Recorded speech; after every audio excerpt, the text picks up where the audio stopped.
हाँ ठीक है। तो आज हम लोग बेसिकली डिफरेंशिएबिलिटी का फंडामेंटल्स हम लोग देखेंगे और लॉजिकली समझेंगे कि एक्चुअली में ये होता क्या है और क्या क्या इसमें बनते हैं चीज़ें। ठीक है, डिफरेंशिएबिलिटी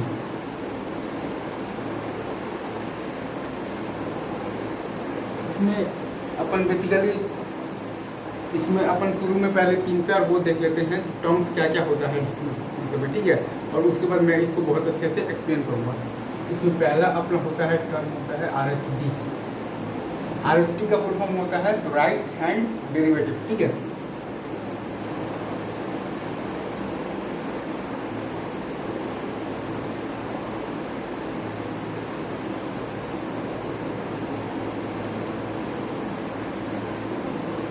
दूसरा आपका होता है बेसिकली टर्म होता है LHD। LHD का फुल फॉर्म होता है लेफ्ट हैंड डेरिवेटिव। ठीक है,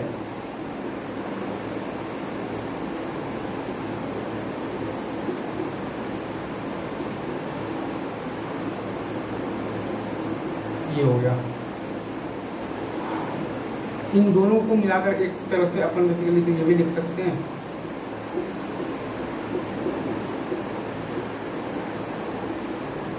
RHD को लिखने का एक तरीका एक बेसिकली तो ये भी है।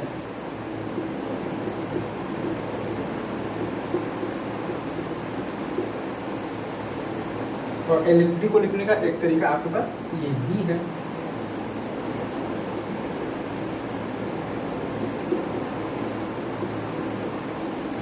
तो बेसिकली अपन इसमें बेसिकली तो ये चीज़ होता है ना कि अगर आपका RHD is equal to LHD है तब वो तो अपने आप मतलब कि RHD LHD दोनों आपका फाइनाइट है और इक्वल है, तब वो तो अपने आप ही बेसिकली तो limit x tends to a f(x - f) upon x - a के इक्वल हो जाएगा। मतलब ये वाला लिमिट आपका एग्जिस्ट कर रहा है अगर RHD और LHD दोनों आपका फाइनाइट है और इक्वल है, मतलब कि ये वाला लिमिट एग्जिस्ट कर रहा है और वो इक्वल है limit x tends to f(x - f) और बाई x - a के, और वो अपने आप ही आपका f' के इक्वल हो जाता है। ठीक है, इसमें हमें अलग से जैसे कि अपन करते थे ना तो कंटिन्यूटी में कि अपन फंक्शनल वैल्यू को डाल कर देखते थे कि उस x पर उस फंक्शन का वैल्यू f मतलब जो fc है वो उस लिमिट के इक्वल है नहीं, इसमें वो चेक करने का जरूरत नहीं है। अगर RHD LHD दोनों फाइनाइट है और इक्वल है तो वो दोनों अपने आप ही इक्वल हो जाएगा लिमिट एक्सटेंस नहीं। अगर RHD LHD अगर दोनों आपका फाइनाइट है और इक्वल है तब ऑब्वियसली आपका ये वाला जो लिमिट है बेसिकली ये लिमिट आपका तो करेगा एग्जिस्ट करेगा और वो बेसिकली होगा RHD और LHD के बराबर ही होगा। तो limit x tends to a f(x - f) और बाई x - a और फिर वो अपने आप ही f+x के इक्वल मतलब हो जाएगा। इसमें हमें अलग से वो चीज़ प्रूफ करने की जरूरत नहीं है जो अपने को फंक्शनल वैल्यू डालकर प्रूफ करना पड़ता था in the chapter of the continuity. ठीक है, तो ये हो गया। अब अपन बेसिक तो हर एक लेंगे केस और उसको अपन डिस्कस करेंगे। बस आपको एक चीज़ ध्यान रखना है कि जिसको अपन अप्रोच करते हैं वो लिमिट होता है, मतलब कि जिसको भी अपन अप्रोच कर रहे हैं वो exactly equal to the limit है। बस ये 2 पॉइंट मतलब 2 क्या एक ही पॉइंट है वैसे तो इफेक्टिवली आप याद रखेंगे तो इस चैप्टर में आई डोंट थिंक आपको दिक्कत होगी। ठीक है, चलिए आता हूँ मैं नेक्स्ट टॉपिक पर।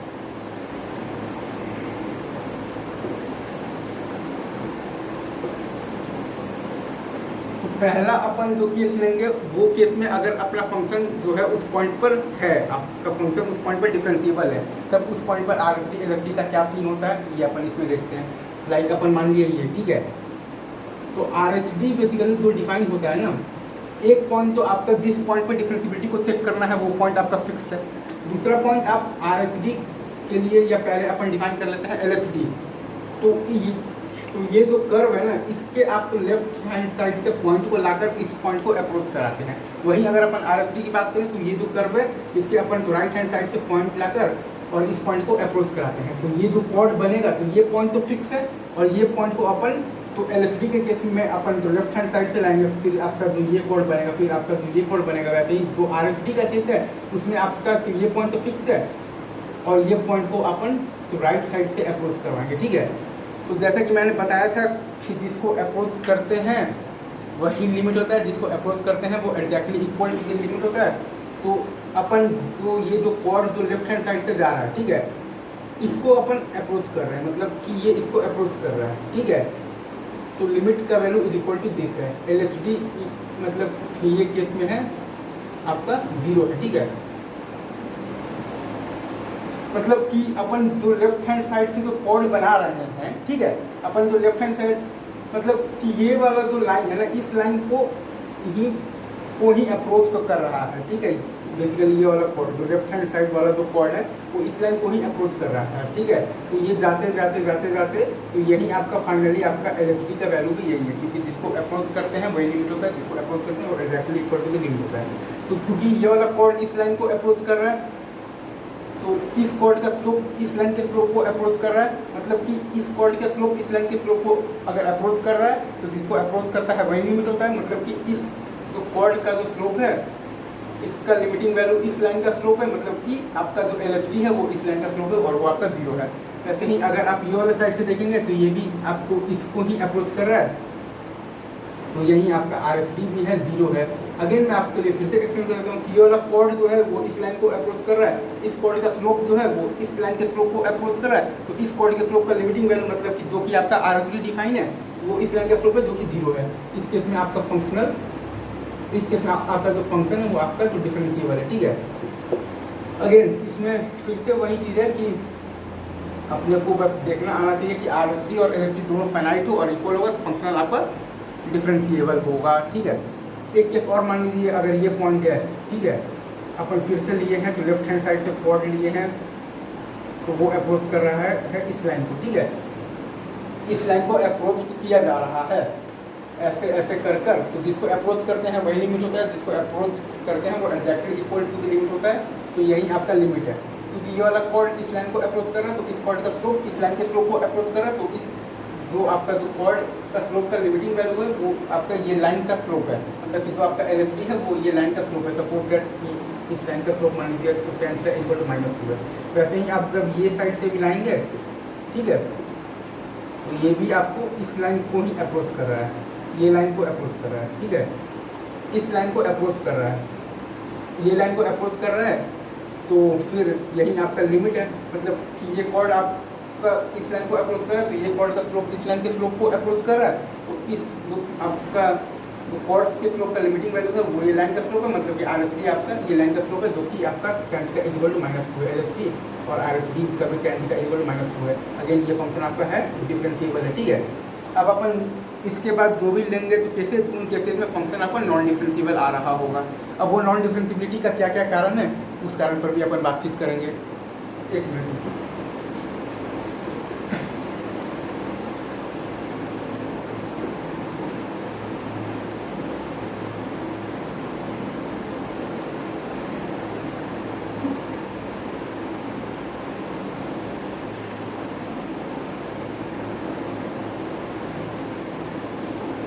इसमें अपन है बेसिकली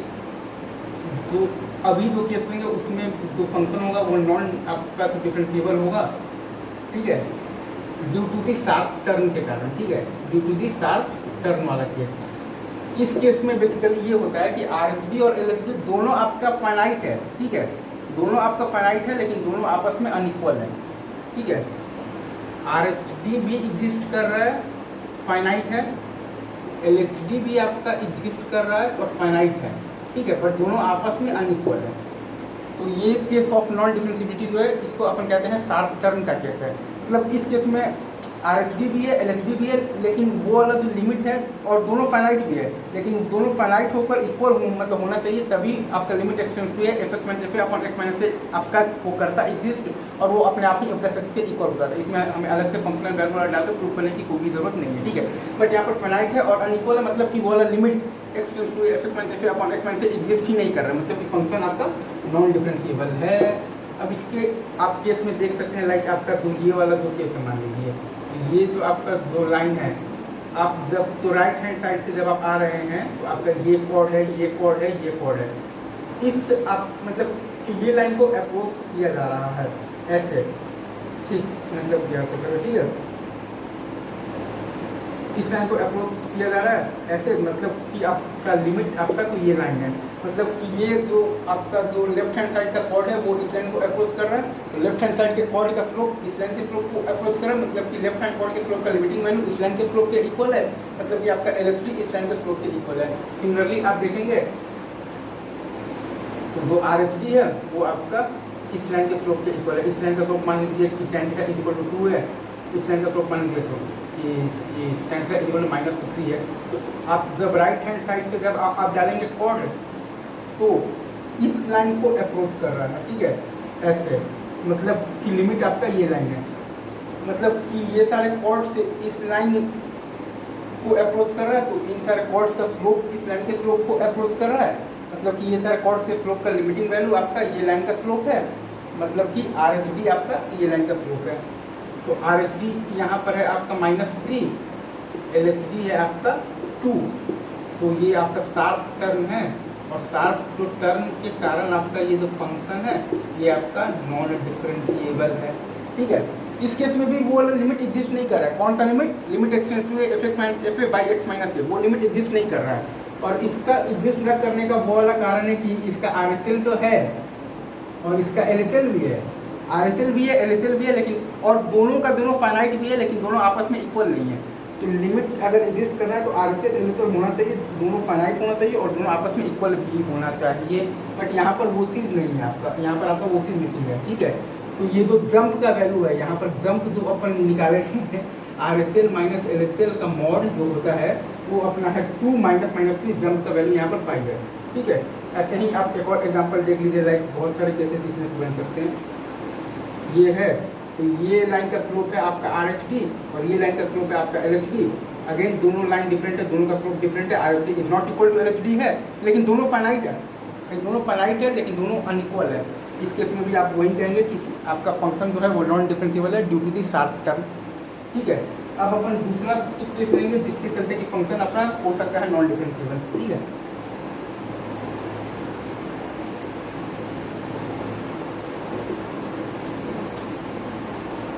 बस वही एक बात आपको याद रखना, जिसको अप्रोच करोगे वही लिमिट होता है, जिसको अप्रोच करोगे वो exactly equal to the limit होता है। दूसरा केस ऑफ नॉन डिफरेंशिएबिलिटी हो सकता है कि वो फंक्शन आपका तो कंटिन्यूअस ही ना हो, डिसकंटिन्यूटी, ठीक है। डिसकंटिन्यूटी इसमें आप देखिए, जैसे ये है यहाँ पर फंक्शन वैल्यू है, फिर ये है, इट्स लाइक दैट। तो डिसकंटिन्यूटी के केस में ये होगा कि आप जब ये मान लीजिए कि LHD निकालेंगे ना, तो ये लाइन को अप्रोच तो मतलब कि ये तो किया जा रहा है ऐसे, मतलब लिमिट आपका तो ये लाइन है, ठीक है। मतलब कि ये सारे कॉर्ड्स इस लाइन को अप्रोच कर रहे हैं, तो इन कॉर्ड्स का स्लोप इस लाइन के स्लोप को अप्रोच कर रहा है, तो इन कॉर्ड्स के स्लोप का लिमिटिंग वैल्यू इस लाइन के स्लोप के इक्वल है, मतलब कि LHD आपका इस लाइन के स्लोप के इक्वल है, जो कि आपका -∞, क्योंकि ये निगेटिव साइड से अप्रोच कर रहा है। तो LHD क्योंकि आपका -∞ आ गया, अगेन जैसा कि मैंने कहा था कि लिमिट एग्जिस्ट करने के लिए RHD और LHD दोनों फाइनाइटली होना चाहिए और दोनों इक्वल होना चाहिए, तभी आपका limit extends to f(x - fa) upon x - a exist करेगा। तो यहाँ पर इन्फिनिटी आ गया, तो अगेन ये भी फंक्शन हो गया आपका नॉन डिफरेंशिएबल हो गया, ठीक है। इसमें भले ही हमारा RHD आ जाएगा, ये लाइन जो भी होगा आपका स्लोप मान लीजिए तो tan theta is equal to -2 आ जाएगा। अगेन लिमिट एग्जिस्ट करना है तो दोनों आपके पास फाइनाइटली इक्वल होना चाहिए, एज सिंपल एज दैट, दोनों आपके पास फाइनाइट और इक्वल होना चाहिए, फिर वो f(x) से अपने आप इक्वल हो जाता है, जो लिमिट आता है f(x - upon x - a is equal to f(x)। इसमें हमें फंक्शनल वैल्यू वाला प्रूफ करने की जरूरत नहीं है, ठीक है। तो ये हो गया आपका तो डिसकंटिन्यूटी। अच्छा, अब डिसकंटिन्यूटी के बाद एक और कारण हो सकता है आपका, किस चीज़ का कारण हो सकता है? नॉन डिफरेंशिएबिलिटी का, ठीक है। वो कारण होता है आपका लाइक फंक्शन के नॉन डिफरेंशिएबिलिटी का एक और कारण हो सकता है, वो होता है आपका, हाँ वो होता है आपका the case of the vertical tangent, ठीक है। वर्टिकल टेंजेंट का केस, लाइक अगर ऐसा कुछ आपका हो रहा है कर्व, ठीक है, तो अगर आप फिर से तो राइट हैंड साइड से अगर आप देखेंगे ये लाइन को अप्रोच तो किया जा रहा है, ठीक है, मतलब कि लिमिट आपका ये लाइन है, ठीक है, मतलब कि ये सारे जो कॉर्ड्स हैं वो इस लाइन को अप्रोच कर रहे हैं, तो इन कॉर्ड्स का स्लोप अगेन इस लाइन के स्लोप को अप्रोच कर रहा है, तो इन कॉर्ड्स के स्लोप का लिमिटिंग वैल्यू इस लाइन का स्लोप है, मतलब कि RHD इस लाइन का स्लोप है जो कि इन्फिनिटी है। वैसे ही आप तो LHD भी देखेंगे तो LHD भी आपका इन्फिनिटी ही आ रहा है, ठीक है। तो अगेन क्योंकि हमने कहा था कि RHD LHD दोनों फाइनाइट एंड इक्वल होना चाहिए for the function to be differentiable, तो अगेन ये भी फंक्शन आपका नॉन डिफरेंशिएबल है। अच्छा, एक जो केस हमने लिया था तो डिसकंटिन्यूटी वाला, उसमें भी अपना फंक्शन आ तो रहा था, मतलब कि अपना जो LHD था वो इन्फिनाइट ही आ रहा था, इन्फिनाइट के कारण ही अपना हो रहा था क्या, तो नॉन डिफरेंशिएबल हो रहा था, ठीक है। लेकिन ये दोनों में जो आप लिखेंगे ना, इसमें जब आप लिखेंगे LHD या फिर RHD मान लीजिए, या फिर मतलब कि इसी में मान लीजिए आप अगर आर एच डी ही लिख रहे हैं, सपोज दैट यहाँ पर अगर फंक्शन आपका है तो डिसकंटिन्यूअस है, तो आर एच डी अपन क्या लिखते हैं, लिमिट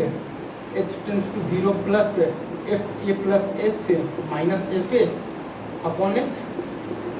तो ये केस में आर एच डी लिखेंगे तो नीचे वाला टर्म तो 0 को अप्रोच कर रहा है, राइट, और ऊपर वाला टर्म चूंकि ये फंक्शन आपका कंटिन्यूअस है, मतलब कि आर एच एल जो है वो आपका limit f tends to 0 plus F A plus h is equal to F a है ऑलरेडी, ठीक है, मतलब कि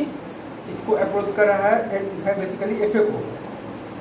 तो लिमिट एफ ए के इक्वल है, लिमिट एफ ए के इक्वल है मतलब कि एफ ए को अप्रोच कर रहा है, मतलब कि F A plus H F A को मतलब कि अप्रोच कर रहा है, मतलब कि F A plus H minus F A आपका 0 को अप्रोच कर रहा है, मतलब कि ये 0/0 का फॉर्म तो आपका बन रहा होगा, ये वर्टिकल टेंजेंट के केस में आपका 0/0 का फॉर्म तो बन रहा होगा, लेकिन फिर भी आपका जो आर एच पी आएगा वो आपका इन्फिनिटी ही आएगा, ये कुछ ऐसा बन रहा होगा like limit x tends to 0 x upon x square, इसमें भी आपका 0/0 का फॉर्म तो बन रहा है, बट एक एक्स से जब कैंसिल हो जाएगा तो वो आपका 1/x हो जाएगा इज इक्वल टू, और वो आपका फिर से इन्फिनिटी आ जाएगा, मतलब कि नहीं आ पाएगा, ठीक है। तो ये चीज़ है, बन रहा है लेकिन ऊपर वाला से नीचे वाला ज़्यादा बड़ा 0 है, लाइक आप समझ लीजिए मतलब कि लिमिट एक्स टेंड्स टू 0 कुछ भी एक्स स्क्वायर अपॉन एक्स का पावर 4 टाइप का बन रहा होगा, तो इसमें तो 0/0 का एटलीस्ट फॉर्म तो बनेगा, बट फॉर्म बनेगा लेकिन लिमिट आएगा इसमें भी आपका इन्फिनिटी। और ये जो केस है इसमें चूंकि आप देखेंगे आर एच पी अपना जो होता है limit H tends to 0 plus F of a plus H minus F A और बाई एच होता है, तो इसमें आपका एच तो 0 को अप्रोच कर रहा है, लेकिन चूंकि ये फंक्शन आपका कंटिन्यूअस है ही नहीं, कोई कंटिन्यूअस नहीं है, आप देखिएगा तो आपका जो मतलब कि आर एच एल है वो है आपका ये है, ठीक है, और फंक्शनल आपका वैल्यू है ये है, मतलब इसको अप्रोच कर रहा है, तो लिमिट भी आपका यही है, तो लिमिट तो आपका ये है, ठीक है, जो अपना आर एच एल कहते हैं, लेकिन फंक्शनल वैल्यू आपका ये है, तो इस केस में आपको इसको अप्रोच कर रहा है, तो आपको तो F A plus H basically approach कर रहा है, ये वैल्यू मान लीजिए आपका मान लीजिए 5 को, और एफ ए मान लीजिए आपका 2 है, ठीक है, तो एफ ए प्लस एच को अप्रोच कर रहा है, तो F A plus H approach कर रहा है आपके 5 को, क्योंकि लिमिट इसका है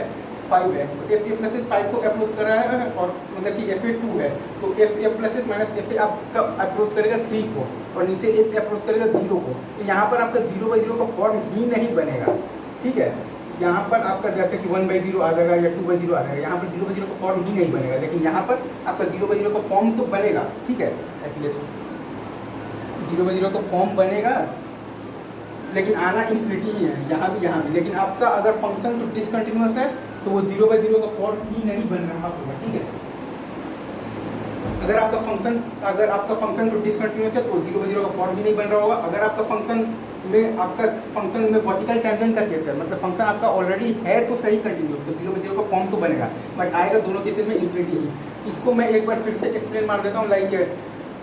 जिसको अप्रोच करते हैं वो लिमिट होता है, जिसको अप्रोच करते हैं वो exactly equal to the limit होता है, तो इसको अप्रोच कर रहे हैं तो यही आपका लिमिट है, तो लिमिट तो ये है, मतलब कि इसको अप्रोच कर रहा है एफ ए प्लस एच 5 को अप्रोच कर रहा है, तो F A plus H minus F A जो है वो बेसिकली 5 माइनस जो है आपका एफ ए मान लीजिए 2, तो 3 को अप्रोच कर रहा होगा, और एच 0 को अप्रोच कर रहा है, तो ये आपका 0/0 का फॉर्म ही नहीं बन रहा है, ये एक चीज़ है। अच्छा, यहाँ से अपन एक चीज़ और भी देखें, क्योंकि आर एच डी में नीचे वाला जो टर्म है एच, आर एच डी में नीचे वाला जो टर्म है एच, उसमें मतलब वो तो हमेशा 0 को जाएगा ही जाएगा, तो अगर मतलब कि समहाउ हमारा आर एच डी खाली एग्जिस्ट कर जाए, तब इसका मतलब तो श्योर है कि ऊपर वाला टर्म भी 0 को जा रहा होगा, मतलब कि F A plus F A को अप्रोच कर रहा है, मतलब कि क्योंकि हमारा अगर आर एच डी मतलब आर एच डी के एग्जिस्ट करने का मतलब है कि एच तो मतलब 0 को ही जाता है, तो नीचे वाला टर्म तो 0 को जा ही रहा है, मतलब कि ऊपर वाला टर्म भी 0 को जा रहा है, मतलब कि F A plus H minus F A 0 को जा रहा है, मतलब कि एफ ए प्लस एच हमारा एफ ए को जा रहा है, एफ ए को ही अप्रोच करना है, तो लिमिट एफ ए ही हो जाएगा, ठीक है। तो F A plus F A को जा रहा है, तो लिमिट एफ ए ही हो गया है, मतलब कि limit f tends to 0 plus F A plus f is equal to F a है। और सिमिलरली अगर हमारा एल एच टी भी अगर हमारा वो कर जाए, एग्जिस्ट कर जाए, like limit H tends to 0 plus F A plus H minus F A, और नहीं सॉरी एल एच डी होता है limit H tends to 0 plus F of A minus F A by आपका माइनस एच, तो ये भी अगर आपका तो कर जाए, आपका एग्जिस्ट कर जाए, तो इससे आ जाएगा कि limit s tends to 0 plus F A plus f is equal to F a. इससे आ जाएगा limit s tends to 0 plus F a minus f is equal to F a. तो इससे मतलब R H D L H D के खाली exist करने मात्र से ही हमारा फंक्शन हो जाएगा, तो कंटिन्यूस हो जाएगा। R H L equal to L H L is equal to F A हमारा हो जाएगा, प्रूफ हो जाएगा। हमें तब R H L is equal to L H L मतलब L H L is equal to F A को अलग से प्रूफ करने का जरूरत नहीं है। अगर are H D L H D आपका फाइनाइटली एग्जिस्ट कर रहा है, मतलब कि वो फंक्शन ऑलरेडी कंटिन्यूस है। आप डिफरेंशिएबिलिटी चेक करने के क्रम में ही आपने चेक कर लिया है कि वो फंक्शन कंटिन्यूस है नहीं है। खैर इस टॉपिक पर आगे मैं अच्छे से एक और वीडियो आएगा, और अभी तो कंटिन्यूटी और डिफरेंशिएबिलिटी जो है बेसिकली 3-4 और वीडियोज आएंगे जो कि आपके फंडामेंटल्स को स्ट्रॉन्ग करेंगे। फिर हमें ऑब्वियसली हम सबको पता है कि इस चैप्टर में आपको लिमिट निकालने के 50 मेथड आते हैं और लिमिट निकालना आता है। तो फिर तो कंटिन्यूटी चैप्टर का मतलब होता है are H L L H L निकालना और आपको फंक्शनल वैल्यू निकालना एफ सी, और डिफरेंशिएबिलिटी चैप्टर का मतलब होता है are H D L H D निकालना। तो एक लेवल के मेन्स एडवांस के सवाल तो हो ही जाएंगे। फिर कुछ कुछ प्रॉपर्टी है continuous plus continuous, continuous into continuous, differentiable plus differentiable, differentiable into differentiable वाला, वो सब भी ऑब्वियसली सब कोई करता है तो हो ही जाता है। लेकिन ये सारा अगर आपका कॉन्सेप्ट तो क्लियर हो, और अगेन मैं कह रहा हूँ ये अगर आपके पास बहुत एक्स्ट्रा टाइम है तभी ये सब फील करें, वरना आप नॉर्मल सवाल कर अपना सिलेक्शन लें। तो आज के लिए इतना रहने देते हैं। Thank you very much. अगर आपको वीडियो अच्छा लगा हो तो जितने ज़्यादा लोगों के पास हो सके आप शेयर करते रहिए। थैंक्स।